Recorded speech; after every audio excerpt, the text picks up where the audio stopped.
Dzisiaj chcieliśmy Was zaprosić z Brunem na spacer po Gliwicach. Pokażemy Wam coś takiego interesującego. Na początek chciałem Wam pokazać palmiarnię tutaj gliwicką. Słynna na cały Górny Śląsk. Zaczęło się od tego, że w 1924 roku Feniks Kanaryjski przyjechał tutaj na wystawę. To jest taki rodzaj palmy i tak to zostało, nie? Potem władze rozbudowały to miejsce i w tej chwili możemy się cieszyć tym, co jest w środku. Dzisiaj nie będziemy wchodzić do środka, dlatego że z Brunem nie mogę wejść, jednakże kto tam pójdzie, zobaczy, to naprawdę będzie miał fajne potem wspomnienia. Co będzie dalej, to pokażę. W tej chwili jesteśmy przy fontannie Trzech Faunów. Obok jest Urząd Miasta. Jest ten znany hotel myśliwski. Natomiast co do legendy o tych trzech faunach, legenda głosi, że było trzech burmistrzów Gliwic, Zabrza i Bytomia i nie mieli się pogodzić ze sobą i tak w tym miejscu wywodowali taką fontannę. Przede mną znajduje się Hotel Diament. Kiedyś to był taki hotel myśliwski. Był bardzo, bardzo ekskluzywny. Idziemy wzdłuż dalej, czyli ulicą Zwycięstwa. Do 1945 roku, czyli do końca wojny, nosiła nazwę Wilhelmstrasse. Według mnie jest to jedna z piękniejszych ulic na Górnym Śląsku. Po dwóch stronach są naprawdę piękne kamienice różnych stylów. A taką ciekawostkę jeszcze zapodam, że do 2009 roku jeździły tutaj tramwaje, które ja osobiście pamiętam. No ale teraz jest dużo, dużo ciszej dzięki temu, że ich nie ma. No i w tej chwili przybyliśmy tutaj do radiostacji gliwickiej. Jest to najwyższa konstrukcja drewniana w Europie. Mierzy aż 111 metrów. Skąd znamy radiostację? Stąd, że 31 sierpnia 1939 roku Niemcy przebrani za Polaków sfingowali napad na wieżę radiową. Co się potem działo, no każdy wie. Tak to wygląda wokoło. Aż dziw, że tu nikogo nie ma. Przed nami znajduje się teraz rynek gliwicki. Jego początki sięgają gdzieś średniowiecza. Tutaj jest ratusz, który też był wielokrotnie przebudowywany. No i oczywiście przed nami świąteczne dekoracje, bo akurat jarmark gliwicki już na czasie. Nadal jesteśmy na głównym rynku. Przed nami fontanna z Neptunem. No, według historyków miała być takim znakiem przymierza miasta z morzem. Być może to za sprawą wybudowanego kanału. A tu ratusz.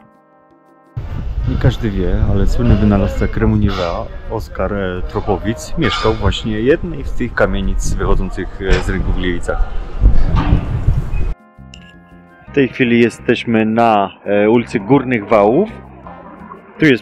Tu są przed nami te kamienice, bardzo ładna architektura. Ta akurat jest z lewej mojej odremontowana, natomiast ta z prawej, no widzicie jak wygląda. A my w tej chwili jesteśmy przed Zamkiem Piastowskim tutaj w Gliwicach. Mówi się, że każde porządne miasto z porządną historią posiada zamek. No tak i oto jest. Jesteśmy w tej chwili przy budynku głównej poczty z przełomu XIX i XX wieku. No jakże fantastyczny jest ten budynek zrobiony. Kolorowy, piękny. Dlaczego już nikt nie buduje takich pięknych budyneczków? Mówię Wam, że wystarczy tutaj wejść w jakikolwiek gdzieś zaułek w centrum od rynku. Nie wiem, co to jakieś pozostałości. Zapachy tutaj w ogóle są nieziemskie. Dobre, znaczy, że ktoś coś gdzieś tutaj gotuje. No tutaj jest właśnie ten budynek poczty, przed chwilą tutaj byliśmy. Z tego to da się zauważyć, tutaj w Gliwicach bardzo dużo jest skwerów, bardzo fajnych. Tu jest akurat skwer Doncaster. Tutaj takie pomniki macierzyństwo. Jesteśmy na terenie, gdzie kiedyś była dawna królewska odlewnia żeliwa oraz różne zakłady. Natomiast po wojnie to wszystko się połączyło i powstały Gliwickie Zakłady Urządzeń Technicznych. Fajnie jest tutaj pochodzić i poglądać pozostałości tych dawnych zakładów. W tej chwili jesteśmy w centrum odlewnictwa artystycznego. Jak żebym mógł tutaj nie przyjechać? No przecież Gliwice to jest bardzo przemysłowe miasto, nie? W ogóle jest to wszystko odnowione, pięknie to wygląda tutaj. Pokażę Wam. Gdzieś tam wyczytałem, że muzeum to mieści się w dawnej maszynowni kopalni węgla kamiennego Gliwice, a sąsiedni budynek to cechownia. I coś jeszcze tak wyczytałem, że jest to jedno z najstarszych muzeów na Górnym Śląsku. Także myślę, że kto lubi takie rzeczy tego typu, to powinien tutaj przyjechać na pewno. Tutaj oto jest kościół pod wezwaniem Wszystkich Świętych oraz ta wieża tutaj. Wiem, że teraz można na nią wchodzić i można z nią zobaczyć wspaniałą panoramę Gliwic. Gliwice to sportowe miasto, widać. Ludzie też biegają. W tej chwili jesteśmy z Brunem przed Willą Karo. Jest to renesansowa rezydencja z XIX wieku. Mieści się w tej chwili tutaj muzeum. Piękny budyneczek, naprawdę. Politechnika Śląska. No cóż można powiedzieć? Wszystko. No, dużo ludzi kojarzy właśnie Gliwice z Politechniką Śląską. Są tutaj fajne budyneczki i nowoczesne, nowe, takie postkomunistyczne i zabytkowe. Fajnie tutaj pochodzić po tym kampusie. Jest tu 13 wydziałów. Każdy zapewnia coś innego, inne atrakcje, które nie każdemu są dane. Niemniej w środku mieści się też Muzeum Techniki, gdzie myślę, że dostęp jest otwarty.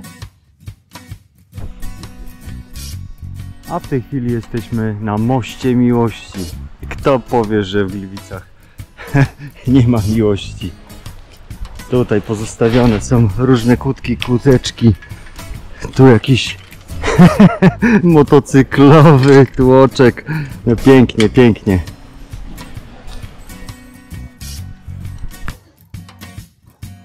Przed nami Dom Pamięci Żydów Górnośląskich. Można tutaj się dowiedzieć o historii tego ludu na ziemiach górnośląskich, jeśli ktoś jest ciekawy. No i tak, jeśli już zobaczyliśmy całą architekturę w Gliwicach i chcielibyśmy zobaczyć jeszcze coś, czego nie ma w innych miastach, to można się tutaj udać do Kolejkowa. Świetna sprawa, jeśli ktoś lubi takie rzeczy, kolejki tego sprawy. Jest jeszcze Fanzeum. Magia świateł i dla wielbicieli zdjęć idealna sprawa, żeby się tu wybrać. Pokażę Wam zdjęcia, jak to wygląda. Idziemy dalej. Przyjechałem tutaj pod zabytkową wieżę ciśnień. No niestety, ale nie wejdziemy tutaj, gdyż uwaga, wyjazd budowy, budowa, remont, ale szkoda. No, chciałem Wam tylko pokazać, że są jeszcze takie fajne miejsca. Przez Gliwice przewinęło się bardzo dużo znanych osób. Niektóre się urodziły, niektóre tu spędziły większość życia. Jedną z takich osób jest John Beldon, który spędził tutaj większość życia. To jest taki ojciec hutnictwa nowoczesnego. Czy urodził się tutaj Lukas Podolski, niemiecki piłkarz pochodzenia polskiego. Warto o tym pamiętać i przejrzeć sobie, kto gdzie tędy chodził i dlaczego. To jest ważne. No i na zakończenie chciałbym wszystkich zachęcić do tego, aby odwiedzić Gliwice, dlatego że jest to naprawdę ciekawe, interesujące miasto. Jest tutaj tyle rzeczy do zobaczenia, oprócz architektury. Nie starczy nam 1 ani 2 dni. Polecam także kupienie sobie takiego rogala gliwickiego. Legenda głosi, że został upieczony jak Jan III Sobieski na Wiedeń. Cisnął, żeby Turków pogonić. Dlaczego jest w takim kształcie? Domyślcie się. I jeszcze tak, gdyby ktoś jeszcze szukał jakichś innych atrakcji niż to, co tutaj gdzieś pokazałem, bo to tylko namiastka tego, To można jeszcze zrobić sobie skok ze spadochronu tutaj w Gliwicach, czy popływać na kanale, czy jeszcze jakieś tam laserowe sale są gdzieś, naprawdę z tego sporo tutaj, żeby to zobaczyć. Zachęcam, a my już się żegnamy. Koniec.